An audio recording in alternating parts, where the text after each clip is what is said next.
Hello! Tonight I would love to talk with you about 3 things you can do to trust your voice. Now, I'm on vacation here in Mexico, as you can see behind me. Look at this beautiful, you can't see the pool, but anyways, it's like a cute little living room, and then this is our apartment behind, which I will show you later.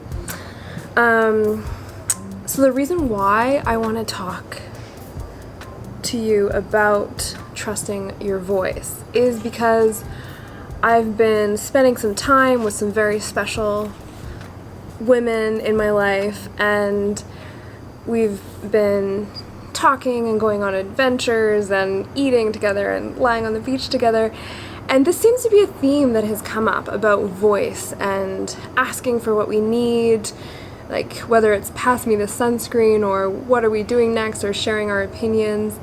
There's been some challenges and some learnings, and I also find with my clients that it's a crucial thing that comes up almost within the first session or the second session of our voice.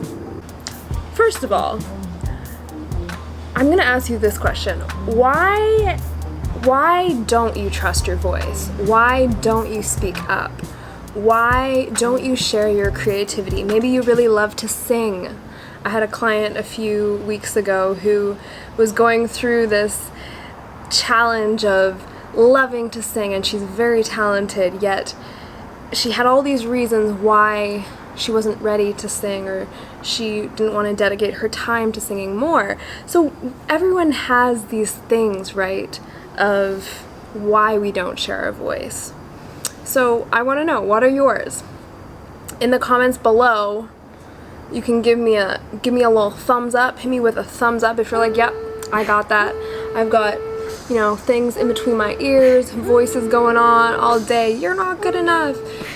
You're not important enough. Don't share your voice. Well, let me tell you, we're gonna change some of that in this video, so make sure you stay with me till the end, and I'm gonna give you some 3 hot tips just to get you going, just to get you moving and a grooving. Let's go ahead and dive into the 3 ways that you can trust your voice more. They're super simple, super practical, and I would suggest trying for a week, doing one of them, one at a time. Nice and slow. Whatever one speaks to you, try it first. So, number 1 is ask for what you need. We're humans. We have needs. We have basic needs. Start with the basic needs. Food, drinking water, taking a nap, going to the bathroom. So even if you know where the bathroom is, go ahead and just ask someone, hey, do you know where the bathroom is? Or is there a bathroom in this place? If you're at a restaurant, if you're at a cafe, make that human connection, make that eye contact, get in there and ask a question, okay? Because I think we are afraid sometimes of what other people think when we speak. So starting basic like this is the best way to go, because it's like everyone has these needs. So it helps quiet the inner critic, and it's super basic. Like, for example, let's say you're at your friend's place and you're sitting on the couch and they ran into the kitchen to get something. You can be like, hey, Bev, would you mind bringing me a glass of water when you return from the kitchen? Something easy like that. And I mean, most of the time people are going to be pumped to help you out, to bring you something. You can do that for them in return. It's starting the chain reaction effect, okay? So that's number 1. Ask for what you need. Ask for what you need. Okay? You got it? You got it? Okay, write it down. Write it down. Write it down. Pause. Write it down. Write it in the comments. Write it in your notebook. Let's go ahead. Number 2, finish your sentences. So, I'll tell you a little story time. So I would say, let's see, going back. about 6 years ago, I used to work as a nanny for this lovely woman that would do speaking events, so public speaking. So I would be in the back with the baby, you know, keeping the baby chill, like, let's do a little dance. Anyways, I would be in the back with the baby. She was like 6 months old, and we would go to all these events and listen to these amazing speakers. So, my neighbors are being noisy, so I hope you can hear them, but let's just continue here.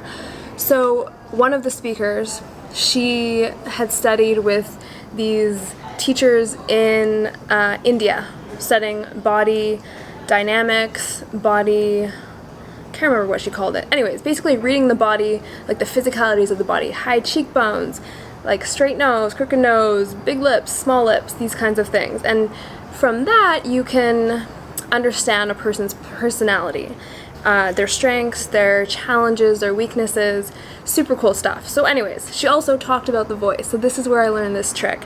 Number 2, finish your sentences. Period. See how I did that there? Did you see that? Did you get it? Finish your sentences, period. Easy, simple. So, getting back to, her name was Carolyn. Carolyn? Yeah, Carol. Carol would teach us that when we don't finish our sentences, it's leaving our like energetic dialogue out in the open for someone else to like swim along and finish it, which kind of sounds like, oh, like egotistical. It's in the sense of we need to complete what we started. So when we start a loop, we need to complete it. When we start a sentence, we need to finish the thought. There are so many mosques aquí que they are biting me. Mosquitoes, okay? So, finish your sentences. Do not trail off. Do not get distracted. If someone else starts talking over you, well, they got some issues, so you can work that out. Just notice when you start a sentence, do you trail off? Do you like kind of get dissociated and go off into other thoughts and kind of go, woo, over here? Or can you come back and finish? Oh, this is my thought, this is the period, this is where it ends. Complete loop, complete thought loop. That's number 2. Number three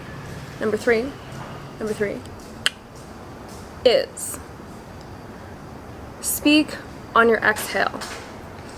Speak on your exhale. So I'm not one, if you've been with me for a while, I'm not one to control the breath, to encourage you to control the breath, because when we do that, it's not actually going in alignment with our sympathetic and our parasympathetic nervous system. It's kind of disrupting it in most circumstances, because our body knows what to do. So when we focus on one part, on the exhale, our body is smart. It knows. It'll breathe in. And then when we speak on the exhale, we have all this power. So we breathe in that air and we breathe it out. And we speak on the exhale. Why? Because A, it feels amazing. B, we have power. We have more power. If I go like this, watch here. If I go like this and speak on the inhale, I feel like a balloon, a helium balloon, and I'm floating away.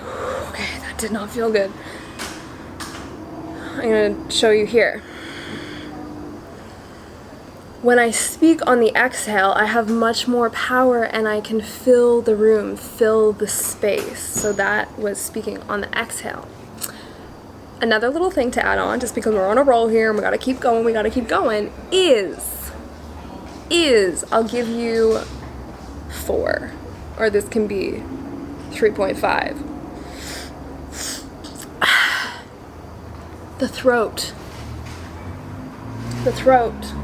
the back of the throat. Let there be space in the back of your throat. So, in your mind's eye, visualize. I'll actually put a photo up right here, and we'll see the throat.